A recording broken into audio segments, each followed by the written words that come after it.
Okay, I've taken out the little clamp with a flathead screwdriver. That was pretty easy.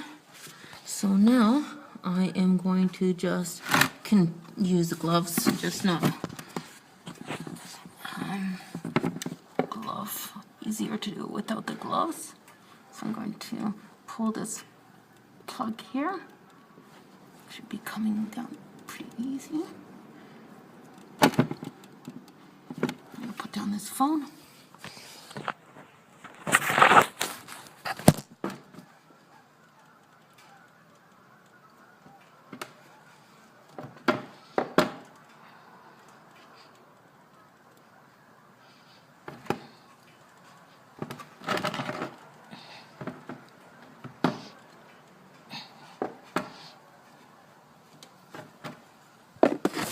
Oops.